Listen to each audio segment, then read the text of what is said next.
The Nigerian Senate this week responded to the public uproar that greeted its rejection of the electronic transmission of real-time votes in the amendment of the 2022 Electoral Act with a revised version that introduced manual transmission as a backup option. In the reckoning of the national lawmakers, this option is expected to come in handy in places where communication network is hampered or proves inadequate during elections. Now, in their individual submissions, many of the senators sought to make the point that it would still be premature to subject Nigerians to real-time results transmission. Well, public affairs analyst Dr. Shehu Mahdi joins us now to discuss the National Assembly's position on this matter and what it takes to transmit election results in real time, and if the Independent Electoral Commission has the capacity to do so. Thank you so much for joining us this afternoon. Welcome to Newsday. Good afternoon, Tope. Good afternoon, Hawa. Good afternoon. Well, it is a manual loophole that seems to be a great point of contention right now. What do you make of the discussion and the Senate's version differing from the House version? Do these manual loopholes undermine the very purpose of electronic transmission, electronic voting? Is this something that we need to decide against right now in order to save our voting infrastructure?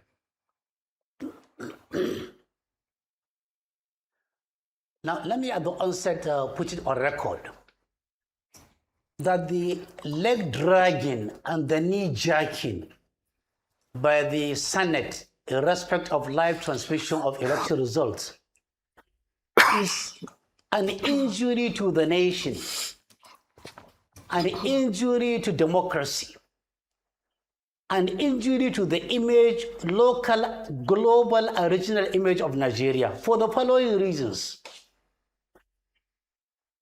If the Senate are saying that Nigeria is not ripe for live transmission of result, when is it going to be live?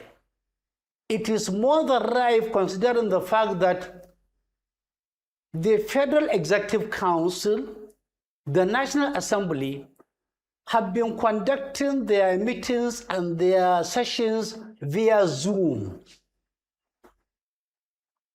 A country where Zoom is a means of communication is a country that is adequately prepared for live transmission of results. Number two, in a country where during the COVID-19, when the entire world was closed down, was shut down, students were still taking their lectures real life, online, with live transmission. A country where students in the universities, in polytechnics, in secondary schools are subjected to live transmission of their lectures is a country adequately prepared for live transmission of results. In any event, in a country where it is ripe for members of the National Assembly to be driving bulletproof cars is a country prepared for live transmission of results. In a country like Nigeria, where students are compelled to go online and access student loan, is a country prepared, adequately prepared for live transmission of results.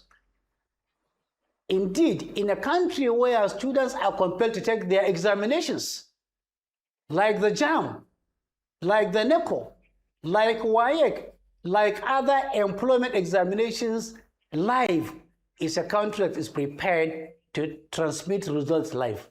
The Senate are toiling with the future of Nigeria. And the Senate, by their action, are creating deliberately voter apathy.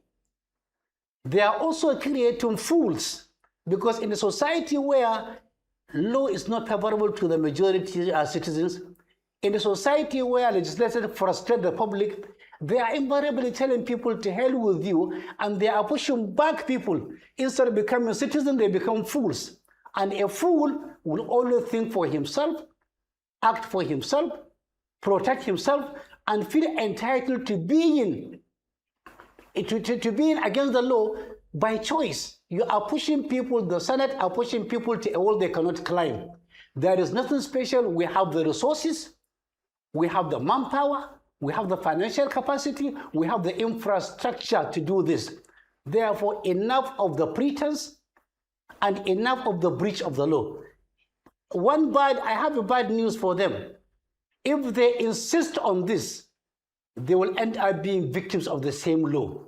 That is why when you are doing a law, don't do that law for your own purpose.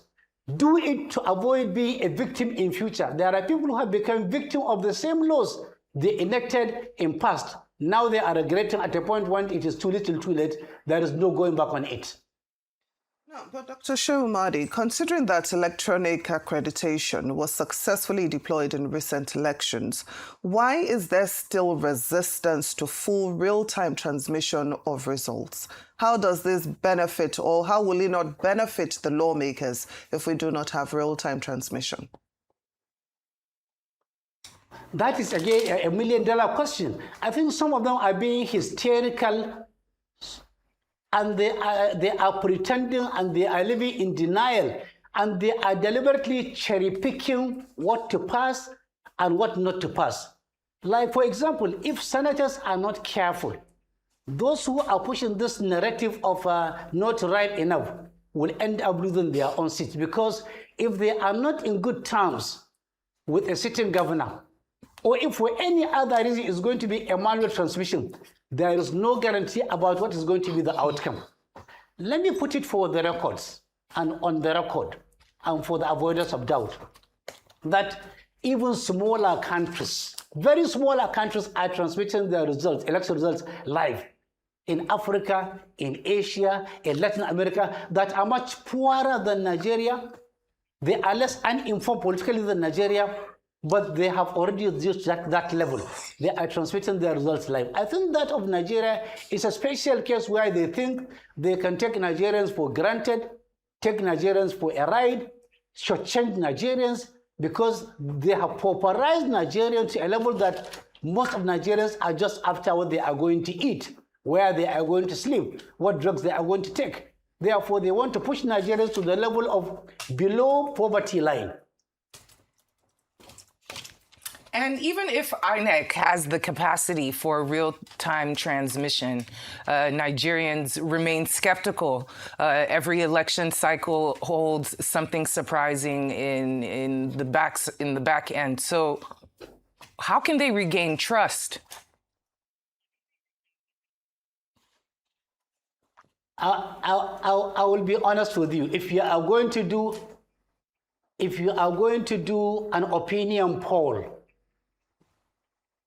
on the impression of Nigerians on INEC, on a scale of 1 to 10, they are going to score them between 1 and 2 because of the previous experiences we had with INEC. The experiences of glitches, we are still bewildered, we are still confused. It is still unbelievable how glitches cost Nigeria what is costing us now.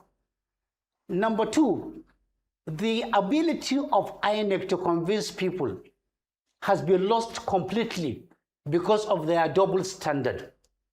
Again, Nigerians are not confident because INEC and all other government agencies in charge of communication and satellite can be subjected to outside influence, can be subjected to pressure, mounting pressure officially from government to compromise.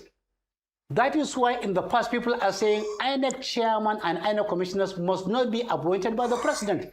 But in a position where the president appoints the INEC chairman, INEC commissioners, INEC other part-time people, he approved INEC budget, in a situation where Nigerian Communication Commission, NIDA, and every other satellite regulatory agency is under the president, it's a society and situation where that confidence will not be there.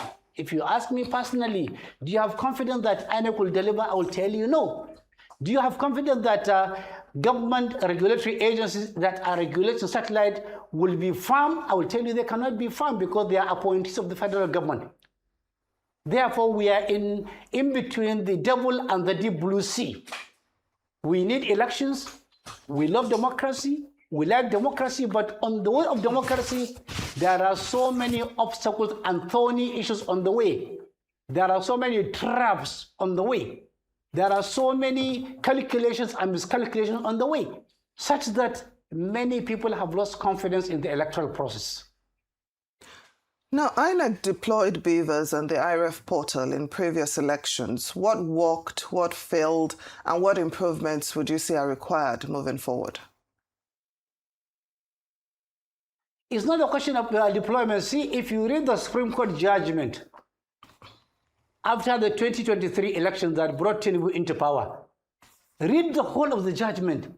You will see how they bastardized the entire electronic transmission of INEC, and see how they virtually set all of them aside, made them very unnecessary, such that INEC was made to take the entire advantage that they can even transmit the election results in the way and manner and at the speed they want. 6 months after the 2023 elections, results were not uploaded on the INEC portal. 6 months after, the results are not there. Therefore, INEC has been created in the image of what? Of the federal government. INEC has been created in the image of who? These state governments. INEC has been made an absolute dictator that can determine what it does with the people's votes. How can we assure, or how can INEC, how can our politicians, how can any of them assure Nigerians that the next set of elections will be credible? Well, the issue, if you do a personality audit, right from the chairman down to all the commissioners, they have in one way or the other are partisan people.